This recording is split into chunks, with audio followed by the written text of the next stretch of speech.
안녕하세요, 여러분. 커피앤톡입니다. 오늘도 함께 해주셔서 감사합니다. 이야기를 시작해 보겠습니다. 안녕하세요. 50대 초반 여성입니다. 누군가가 착하게 살면 바보라고 할 때 어이없어서 웃음이 터졌습니다. 하지만 생각해보니 그 말이 틀린 것도 아닌 것 같아요. 한때 정말 많이 생각했던 한마디가 있었어요. 하늘도 무심하시지, 그 문장이 머릿속에 자리했던 적도 있었죠. 결혼을 하고 싶었고 그것이 나를 나답게 살 수 있는 중요한 부분이었다고 생각했어요.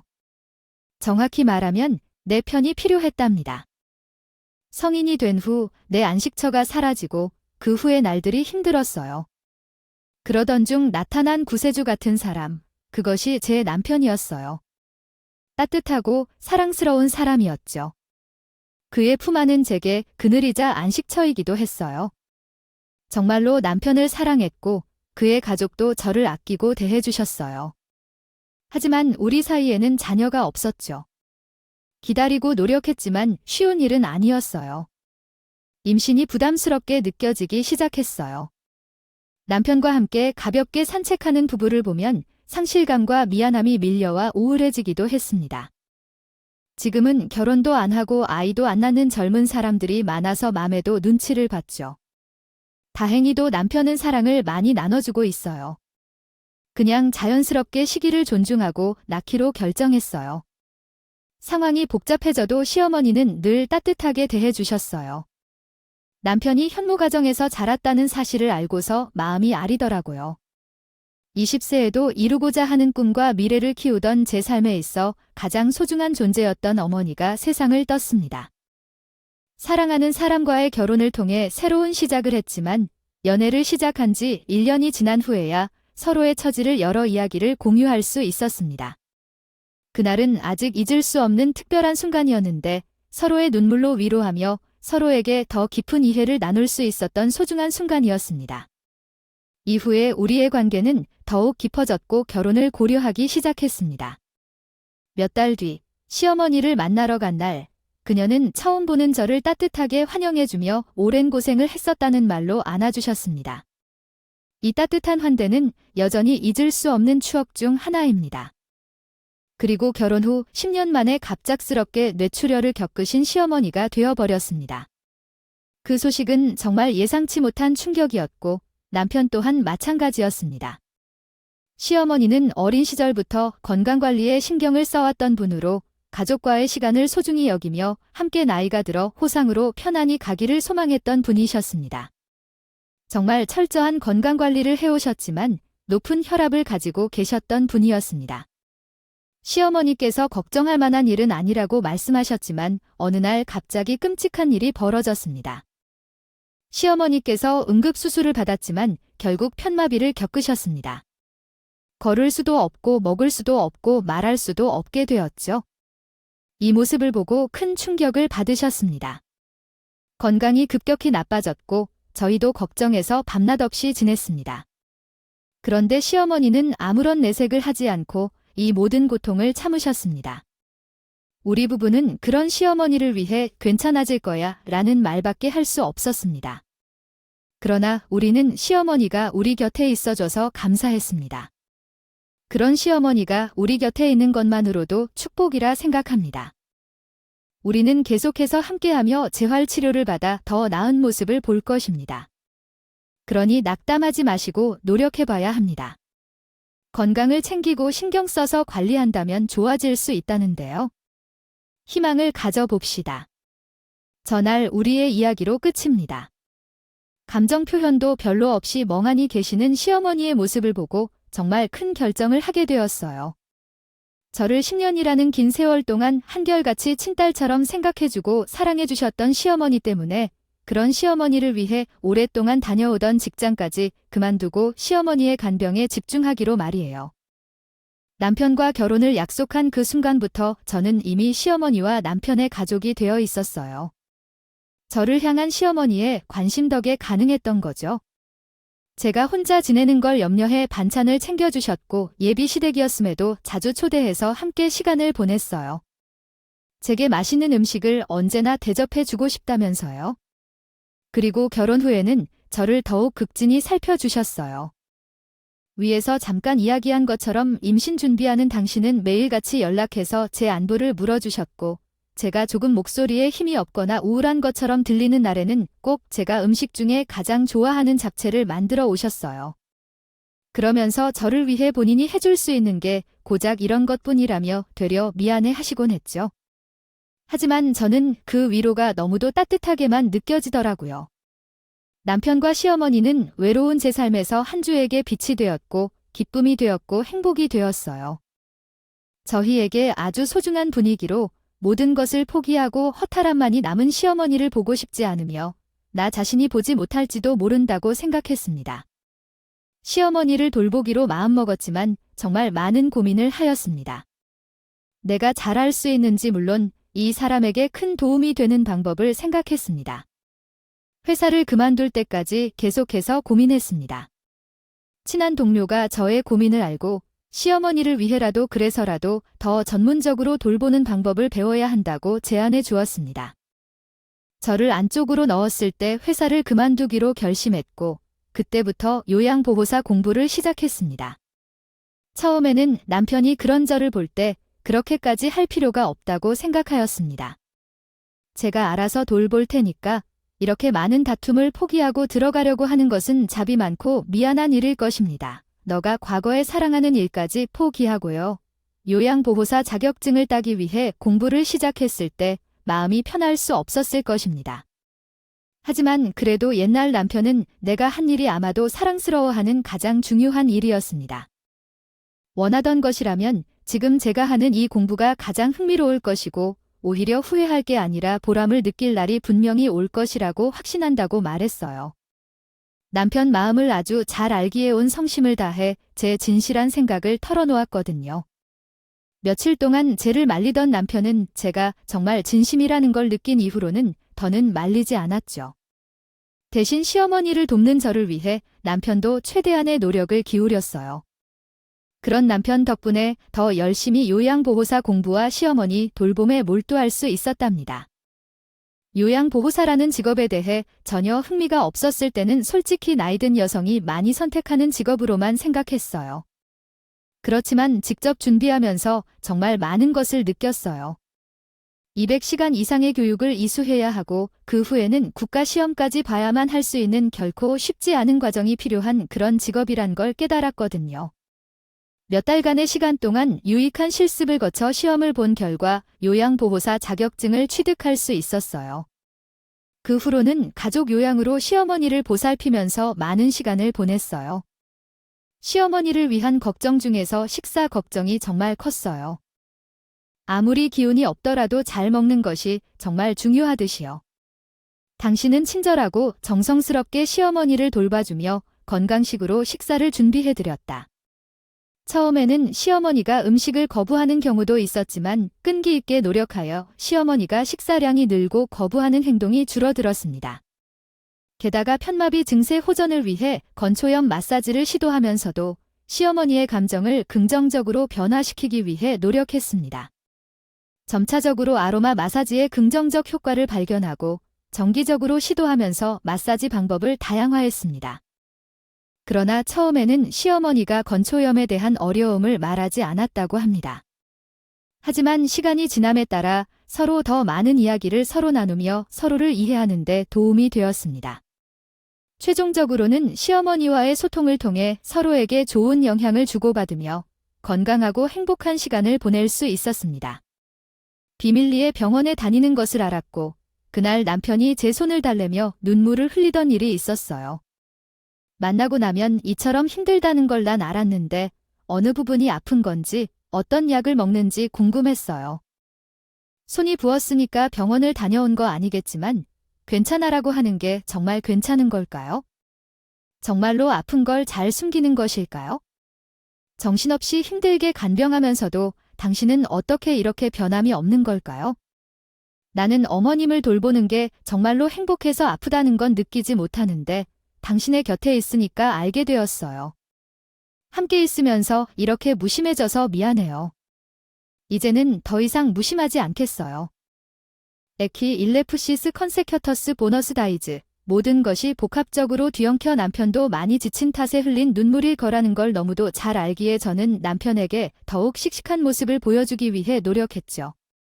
그 후 남편은 자신의 시간을 쪼개가며 저를 도와 함께 시어머니 간병에 힘써줬어요. 그 덕에 시어머니의 표정은 한층 밝아지기 시작했죠. 저희 부부는 그런 시어머니의 모습에 더욱 힘이 나더군요. 이렇게만 차츰차츰 좋아진다면 나중엔 시어머니와 예전처럼 즐겁게 담소를 나누며 지내는 날이 찾아올 거라는 희망이 점점 커졌어요. 저는 그날이 오기만을 기다리며 언제나처럼 시어머니의 간병에 게으른 피우지 않고 임했죠. 그러던 어느 날 저와 남편의 희망이 와장창 무너지는 날을 맞이해야만 했습니다. 한 번 뇌출혈을 겪고 난 뒤 혈압이 조금 들쭉날쭉해 병원에 온으로 자주 갔었는데 이렇게 또 그 지옥과도 같던 날을 반복하게 될 줄은 꿈에도 생각 못했어요. 아니 어쩌면 절대 그런 일을 다시 겪게 되지 않게 해달라고 그럴 리가 없을 거라고 제가 그리고 우리 남편이 믿으려고 하지 않았던 거겠죠. 또다시 재발할 수 있다는 걸 이미 알고 있었음에도요. 결국 8년 만에 시어머니는 한 번 더 뇌출혈이 왔고 중환자실에서 나흘 남짓 계시다 세상을 떠나게 되었어요. 20살 때 친정엄마가 세상을 떠났을 그때보다 더 슬프고 더 힘들었어요. 마음이 아프지 않을 준비조차 하지 못한 채 공허하게 맞게 되었던 것 같아요. 외교 엄마는 오랜 기간 아프셨고 병원에서 마음을 준비하라는 말도 자주 들었던 편이라 늘 준비하고 있었으니 말이에요. 남편은 시어머니의 장례식장에서 종일 송장처럼 빈소를 지키며 멍한 표정으로 내내 있었어요.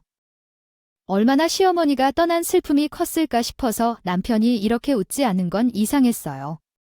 남편의 걱정이 더해 제 슬픔보다는 남편을 챙겼어요. 시어머니를 떠낸 것이 너무 비통했지만 남편이 쓰러지면 어떡하나라는 생각도 들었어요. 이제 우리 둘만 남아있으니 더 사무칠 수밖에 없지 않을까 싶어요. 장례식장에는 정말 많은 분들이 와주셨어요. 아프시기 전에도 활발하게 활동하셨던 분들이 많아서 많은 분들이 시어머니의 마지막 길을 함께 해주셨던 것 같아요. 그렇게 장례를 치렀어요. 시어머니가 더는 계시지 않는 집으로 돌아오던 그날 밤, 남편에게 한 번 더 큰 충격을 받게 되었습니다. 내가 무슨 말을 해도 대답이 없던 그는 집으로 돌아가는 길에 처음 언급한 말은 이혼이었습니다. 여보, 장례식이 끝난 동안 수고했어요. 많은 분들이 외롭지 않게 돌아가셨을 거예요. 그러니까 우리는 조금 슬퍼해야 하고 일어나야 합니다. 당신은 정말 결국 나를 울리게 만드는 사람입니다. 우리 이제 이혼합시다. 왜 갑자기 이혼이야? 왜 이러는 거야? 난 미안함은 미안하다고 그저 그런 게 아닌데. 당신, 어머니를 위해 사모님도 회사를 그만두고 세상을 떠날 필요는 없어. 지금 난 당신을 의지할 생각이 없어. 당신의 위선 느껴져서 소름 끼치는 거야? 이제 어머니도 떠나셨으니 우리 관계 정리하자. 당신은 어떻게 그런 말을 할 수 있어? 위선이라니, 내가 뭘 위해서 그런 말이야? 당신이 가장 잘 알잖아. 내가 시어머니를 직접 모시겠다고 나선 이유는 그런데 그게 어떻게 당신의 발목을 잡는 행동이 될 수 있는지 말이야. 그러게, 내가 애초에 그렇게까지 하지 않아도 된다고 말했잖아. 내 말을 듣지 않고 고집 피운 건 당신이야. 처음부터 내 말을 들어줬다면 얼마나 좋냐고. 간병 있으면서 다른 사람들처럼 평범하게 지낼 수도 있었는데 당신의 고집이 다 어그로 들였어. 고작이 이혼하자는 이유가 그거야? 다른 이유가 저 있는 건 아니고. 이왕 이렇게 된 거 숨기는 게 있으면 다 털어놔. 타당한 이유가 있어야 이혼을 해주든 말든 할 거 아니야. 다른 이유가 더 필요해. 내가 당신한테 정이 떨어졌다는 건 말고 어떤 타당한 이유가 더 필요하다는 건데. 그동안 어머니 때문에 참고 말을 안 꺼낸 것뿐이야. 그런데 이제 며느리를 딸처럼 여기던 어머니도 없으니. 아, 이혼하자는 거고. 당신 설마 다른 여자 생겼니? 그래서 이러는 거야? 내가 내 엄마 간병에 집중할 때 넌 딴 년한테 온 정성을 쏟았냐고. 다른 여자랑 바람났다고 인정하면 그럼 이혼해 줄 거니? 내 마음이 더는 당신이 향하지 않다는 것도 바람이라면? 아, 그래, 나 바람 피웠어. 그러니 이혼을 위자료라도 청구해야겠으면 그렇게 해. 그럼 나랑 어떻게 해야 해? 내가 할 수 있는 거라곤 돈밖에 없는데 그 돈을 주고 뭐라도 해줄 수 있어 못하는 게 뭐냥 편이라도 맞아요. 이혼하려고 하는 이유가 자식에게 이혼서를 긁히고 나서야 세상이라고 하는 가정 집안을 위해서 그냥 나에 공감하며 사느낌 향한 시선을 당신은 내가 아닌 남편과 함께 나누는 대화를 듣지 속이 불투명한 매섭고 훼손이면을 양편은 시어머니를 거기근 아론 전혀 장도하지 고의의 나란 살자는 서방으로 계신 무간 여의시성 눌리겁게요. 잘가게 빙인 지전졸아가는 지금은 지뢰을 지고 눌거라다이 시성제 대hen 피어이게 상큼은 악굴의 정완전 상잡정면 가능할지다목문하고 교밭과지 워들거면 방법알령리의 무엔을 수기까 나공신용을 본 복다정과 있다. 아, 이혼하자는 거고. 당신 설마 다른 여자 생겼니? 그래서 이러는 거야? 내가 내 엄마 간병에 집중할 때 넌 딴 년한테 온 정성을 쏟았냐고. 다른 여자랑 바람났다고 인정하면 그럼 이혼해 줄 거니? 내 마음이 더는 당신이 향하지 않다는 것도 바람이라면? 아, 그래, 나 바람 피웠어. 그러니 이혼을 위자료라도 청구해야겠으면 그렇게 해 이혼 서류를 내밀었더군요. 더욱 황당한 것은 서류를 내밀며 한 남편의 말이었어요. 내가 이혼하자고 당신을 존경하는 거니까 제 3분할도 필요 없어 다 당신 가족 그동안 우리 엄마 모셔준 갑이라 생각해 저는 남편의 말을 이해하지 못했어요. 바람을 났다면 더 챙겨야 하는 것 아닌가요? 저는 시어머니를 모신 것은 제 의지이지 당신에게 돈을 받기 위해 한 게 아니라고 단호하게 말한 뒤 이혼은 아직 생각할 시간이 필요하다고 말했어요. 사실 그렇게 믿고 싶지는 않았지만 남편이 정말 바람을 피고 있다면 그 부분의 끝을 보아야겠다는 생각뿐이었거든요.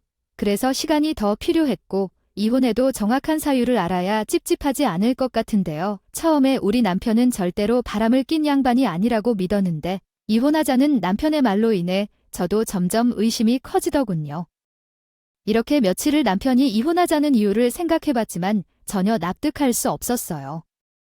시어머니를 모실 때 제가 아플 때 더 걱정스러운 표정으로 챙겨주었고 그런 행동과 이혼을 요구하는 이유가 전혀 어울리지 않았어요. 그러나 정말로 바람인가 하는 의심도 들었지만 저는 아래와 같이 계속 이야기합니다. 의문도 끊이질 않았으니 제게 남은 방법은 딱 하나였어요. 바로 미행이었죠. 저는 그렇게 남편이 이혼 서류를 내민 후부터 남편의 뒤를 밟기 시작했어요. 그런데 남편의 동작은 매우 이상했어요. 인적이 드문 곳도 아니고 데이트 명소도 아니고 여자들이 좋아할 만한 곳도 아닌 다름 아닌 병원이었거든요. 남편은 매일같이 병원을 들락날락거렸어요. 저는 그 모습을 보고 분명 병원 관계자와 불륜일 거라는 확신까지 되게 되었습니다. 아무리 몸이 아프다고 해도 그렇게 수시로 병원에 드나드는 일은 그 귀 드문일까요? 그곳에서 누군가와 잦은 만남을 갖는 게 아니라면 마른 기침 한 번 하지 않는 그니까 병원에 무슨 일로 가느냔 말이에요. 저는 좀 더 제대로 알아보고 증거를 잡아야겠다고 생각해 아주 제대로 준비를 하고 또다시 남편의 뒤를 밟았어요. 선글라스에 가발까지 쓰고 평소 잘 입지 않은 옷까지 꺼내 입은 뒤 완벽하게 분장을 했죠. 남편에게 걸릴 일도 없으니 남편 뒤를 더욱 가까이 밟았어요. 그런데 남편이 대장 항문외과 진료실로 들어가더라고요. 저는 그 상황에 이해가 되지 않았어요. 분명 제가 남편의 뒤를 따라오니 병원에 항문외과 전문의 중 여자는 없었으니까요. 마침 많이 바쁜지 정신없이 뛰어다니던 간호사 한 분이 남편이 들어간 진료실로 들어갔어요. 문을 살짝 밀어 어느 정도 닫히긴 했지만 문을 꽉 닫지는 못해 그 안에서 나누는 대화 소리가 문 밖으로 새어나와 어떤 대화를 나누는지 들을 수 있었어요. 그리고 그 대화 내용을 듣고 손이 부들부들 떨려오며 참을 수 없는 눈물이 흘러내렸습니다. 이게 다 무슨 소리야? 당신이 암이라는 말인가? 지금까지 당신이 여기까지 어떻게 알고 왔어? 갑자기 이혼하자고 했던 것이 다 당신이 아픈 탓이었다고? 어떻게 이래? 어떻게 이럴 수 있느냐고? 왜 나한테 미리 말하지 않았어? 우리 어머니 때문에 당신이 그렇게 고생한 걸 다 봤는데 어떻게 말할 수 있겠어? 더는 당신을 힘들게 할 수 없었다고. 그 마음은 지금도 변함없고 당신은 왜 이렇게 사람이 미련해? 어떻게 그 힘든 걸 혼자 견딜 생각을 할 수 있느냐고? 내가 당신의 아나잖아. 유일한 가족이잖아. 왜 그 모든 짐을 혼자 짊어지려고 해? 반년이란 긴 세월 동안 시어머니의 병수발을 들며 그 고생을 한 당신에게 그 고된 일이 끝나자마자 내 병수발까지 들으라고 어떻게 말할 수 있겠어? 나는 그렇게는 못할 것 같아. 그 고생길을 또다시 되풀이하도록 두고 싶지 않다고. 남편이 이혼을 요청한 이유는 그가 시어머니가 세상을 떠나기 직전 대장암 진단을 받고 스테이지 4대장암 진단을 받았으며 전이가 진행 중이었기 때문이다. 남편은 시어머니의 병으로 8년을 돌봐온 경험으로 내가 얼마나 어려운 시간을 보냈는지 잘 알았기 때문에 자신이 암에 걸렸음을 숨겼다. 그는 시어머니의 죽음 이후에는 내가 나를 위한 삶을 살아야 한다고 생각했으며 자신이 암에 걸렸다는 사실을 알게 되면 분명히 내가 다시 병사 볼 것이라고 생각했다. 그래서 자신의 아픔을 나에게 숨기고 이혼을 요구한 것이었다. 모든 진실을 알게 된 그날, 우리는 함께 울었고 이혼은 취소되었으며 함께 투병 생활을 시작했다. 남편의 암을 지켜보는 것은 시어머니를 돌봐온 것보다 훨씬 더 마음이 아프고 속상했다. 겪는 것이 얼마나 힘들고 고통스러운 일인지를 알게 되었다. 가슴 아프고 슬픈 일상을 견디지 않은 그대로 이리다 가던 어린 시절의 말을 조금 해보다 보니 다른 삽시간 남편이 나타나는 꿈이 난 건 몰랐어요. 하루하루가 다르게 변해가는 그의 모습을 보며 매일이 눈물의 연속이었어요. 그가 치료를 받고 꿋꿋이 견디는 모습을 보며 남편을 돕는 일은 제게 주어진 일 중에서 그의 앞에서 당당하게 웃어 보이는 일이었어요. 하루에도 몇 번이나 눈물이 흐를 것 같은 곳을 참으며 화장실 거울을 보며 연습했죠. 암과 싸우다 지친 듯 기절한 남편의 모습을 보며 끊임없이 눈물을 흘린 날들이 지나갔어요. 그런 내 모습을 남편은 알았을까요? 그는 가장 어렵겠지만 힘든 척하지 않고 그저 나와 시간을 보내며 즐겁다며 병원보다 좋은 장소는 없다는 말을 했어요. 제가 조금이라도 지치는 모습을 보이면 얼른 낫겠다며 함께 여행을 가자고 했어요. 이 힘겨운 날을 행복한 날로 바꿔줄 것이라며 여행하겠다고 했어요. 날들이 길어지면 진심으로 힘들었지만 죽치고 수척한 남편은 끝까지 나를 위해 웃음을 잃지 않았고 호전이 되기까지 많은 힘들었지만 그의 노력에 감사함을 느끼며 함께 이겨내고자 했어요. 그날은 정말 힘든 하루였어요. 남편을 섬기다 갑자기 코피를 흘리는 것을 보고 깊이 깨달았어요. 제가 얼마나 힘들게 이 모든 것을 견디고 있는지를요. 그 순간에는 저도 마음이 너무 아파서 더 이상 감추지 못했어요. 남편에게 내 마음을 말해주고 싶었지만 그 순간에는 그저 그의 피가 마음속에 채워진 채로 그저 그의 옆에서 지켜보는 것이 전부였어요. 그렇게 힘든 날들이 지나가고 나서 우리는 서로를 더욱 소중히 여기는 사이가 되었어요. 함께 겪은 어려움과 아픔이 서로를 더욱 더 감사하게 만들었죠. 온몸으로 느끼는 사랑과 감사함으로 우리는 이 어려운 시간을 극복해 나갈 수 있었어요. 언젠가는 다시 웃을 수 있는 날이 오리라 믿으며 서로를 지키며 함께 걸어가기로 약속했어요. 함께한 시간이 어렵고 아픈 시간이었지만 그것이 우리에게 더 큰 행복을 가져다 준다는 것을 알게 된 것 같아서 다행이었어요. 예부님 커피가 나잖아 일어나 봐. 커피 나는데도 세상 모르고 자고 있으면 어떻게 해? 아휴, 아무 느낌을 못 느꼈는데 왜 갑자기 커피가 나지? 여보, 내 기분은 괜찮아. 진정해. 고저 커피 농부가 지금 뭘 존손하면 그칠 거야? 얼마나 무리를 하면 어머니 간병할 때도 한 번도 안 났던 커피가 다 나는데. 이제 여보, 내 감정 때문에 너무 무리하지 말자. 내가 잘못 내는 건 괜찮은데 나 때문에 당신까지 몸 상하는 꼴은 절대 못 봐. 이제 우리 간병인을 고용하고 여보도 조금 편하게 지내자. 응, 아유, 나 멀쩡해.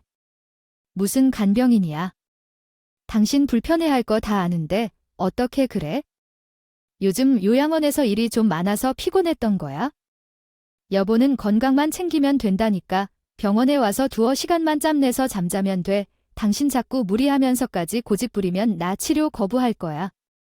내가 치료 거부까지 해야 그제야 내 말 들을래?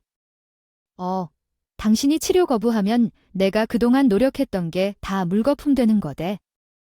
그래도 할 수 있겠어. 나 이렇게 열심히 살면서 내 뒤통수 칠 수 있겠냐고? 말도 안 되는 소리 하지 말고 쉬고 있어?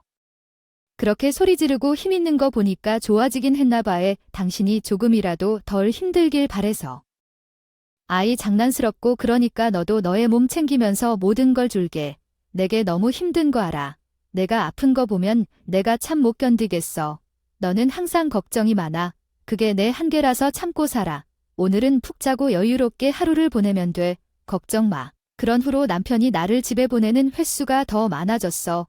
혼자 있는 걸 원하고 싶다는 핑계로 나를 집에 보내고 싶었던 거야. 남편 곁에 있으면 항상 불안했지만 내가 안 보였어. 오히려 잘 됐다고 하며 집에 가서 혼자 푹 쉬고 맛있는 거 먹고 오고 싶다고 웃으며 얘기했어. 그렇게 지내면서 남편의 건강이 점점 악화되기 시작했어. 수술도 잘 마치고 열심히 치료받으며 괜찮을 줄 알았지만 남편의 몸은 그렇지 않았어. 좋아진 줄 알았는데 또 암세포가 자라기 시작하고 전이 된 것을 뒤늦게 알게 됐어. 불행 중 다행은 계속해서 치료받고 있었기 때문에 크게 퍼지지는 않았다는 거였어. 그렇지만 나와 남편에게는 너무나 받아들이기 힘든 일이었어. 남편은 더 치료를 받아야 했고 그로 인해 예민해졌어요. 그래도 할 수 있겠어. 나 이렇게 열심히 살면서 내 뒤통수 칠 수 있겠냐고? 말도 안 되는 소리 하지 말고 쉬고 있어? 그렇게 소리 지르고 힘 있는 거 보니까 좋아지긴 했나 봐에 당신이 조금이라도 덜 힘들길 바래서. 신경질적인 것은 물론이고 아무런 이유 없이 식사를 거부하기도 했고 사소한 일에도 화를 내기 일쑤였죠. 나는 그의 행동을 이해하고 받아들였어요. 그러던 어느 날 그는 내 앞에서 나의 손을 꽉 잡은 채 울었어요. 자신의 진심은 그런 게 아니라며 도대체 왜 그렇게 행동하는지 모르겠다고 했어요. 이제 정말 살 날이 많이 남지 않았다며 나에게 상처를 주고 떠날까 봐 매일 밤에 잠자리에 들 때 무서움을 느끼더라고요. 남편의 표현을 보자 가슴이 철렁 내려앉았어요. 이렇게 고통받으면서도 한 번도 무서워한다는 말을 하지 않았던 남편에게 어떻게 말할 수 있을까요? 우리는 그 이후 많이 울었어요. 남편이 화를 내면 눈물이 고여 있었어요. 그 모습이 나를 더 슬프게 만들었죠. 어느 날 그는 몸이 가볍다며 아픔을 느끼지 않는다고 했어요. 독한 치료에 적응한 건 아닐까? 아니면 호전되어 가는 건 아닐까? 나는 그날 우리가 함께 병원 주변을 산책하는 모습을 보며 더 희망이 생겼어요. 웃음이 끊이질 않았던 그날이었어요. 하지만 이 간절한 행복은 그날이 마지막이었습니다. 그로부터 3일 후 제 남편은 세상을 떠나게 되었어요. 남편의 병실을 비우고 병원에 떨린 장례식장에서 장례를 치렀어요. 정말 어떤 정신으로 장례를 치렀는지도 기억이 나지 않았어요. 그런데 장례식 마지막 날 남편이 입원해 있던 병실에 간호사가 뛰어와서는 제게 꼬깃꼬깃한 종이 봉투를 하나 건네는 거예요. 저는 이게 뭐냐고 물었더니 간호사 말로는 인사라고 말해주더라고요. 저는 처음에는 그게 무슨 말인가 싶었어요. 하지만 종이 봉투를 열어 그 속에 담긴 것을 확인한 뒤 간호사의 말이 전부 이해되었습니다. 그 종이 봉투에 담긴 것은 남편이 처음이자 마지막으로 제게 쓴 편지였어요. 그 편지에는 자신이 저를 처음 만났을 때 정말 행복했던 추억을 그리워하는 남편이 담겨 있었고 제가 시어머니를 모실 때 무심했던 자신의 모습을 반성하는 남편도 담겨 있었으며 저와 끝까지 행복하길 바랬던 수줍은 남편도 담겨 있었어요. 마지막은 우리의 언제나를 기억할 수 있는 사진이 그려져 있더군요. 제 남편은 어쩌면 자신의 마지막을 정말 알고 있었던 건 아닌가 하는 생각이 여전히 듭니다. 그렇지 않다면 이 마지막 인사를 준비해 둘 리 없었을 테니까요. 제 마음을 들여다보지 못하는 많은 레토이신텍세러 어쩌면 나의 삶은 남에 의해서 돌아가는 굴레 같다고 말할지 모르겠습니다. 또한 또 다른 사람들은 나가 착해서 시어머니까지도 너무 많은 것을 감당하고 있다고 말할 것입니다. 그러나 나는 오로지 나를 위해 그 일들을 해왔습니다. 내가 행복하게 살기 위해 선택한 것들이기 때문입니다. 나의 시어머니는 나에게 친엄마와도 같은 깊은 사랑을 주셨고, 남편은 나에게 온 우주를 선물해 주었습니다. 그래서 나도 그들에게 깊은 사랑과 온 우주가 되어 주고 싶었던 것입니다. 시어머니와 남편이 나에게 미안함을 안고 있는 것은 아니기를 바랍니다. 그저 바랄 뿐입니다. 오늘 나는 나의 남편의 일주기가 되는 날입니다. 그 어떤 날보다 남편을 사무치게 그리우며 이렇게 사연을 쓰는 것은 나를 위로하기 위해서입니다. 이제 남편을 그리며 힘겹게 하루하루를 보내는 나를 끝내볼까 합니다. 어떻게 되더라도 남편과 시어머니가 바라는 유일한 소망은 내가 나를 위해 행복하게 살아가는 것일 거라 생각합니다. 평생 그리워하고 보고 싶을 사람으로 남을 나의 남편이 눈물 짓게 만드는 인연이 아니라 떠올릴수록 웃음 지어주는 소중한 사람으로 추억되기를 바라며 지루하지 않았으면 하고 너무 아쉽지만 약간의 반전도 없지만 누군가에게 위로가 되었으면 좋겠다는 바람으로 이야기를 종료합니다. 제 이야기를 들어주신 시청자 여러분께 감사의 말씀을 전합니다. 감사합니다. 지금까지 커피앤톡이었습니다. 오늘도 끝까지 함께 해주셔서 감사하며 다음 영상에서 다시 만나겠습니다.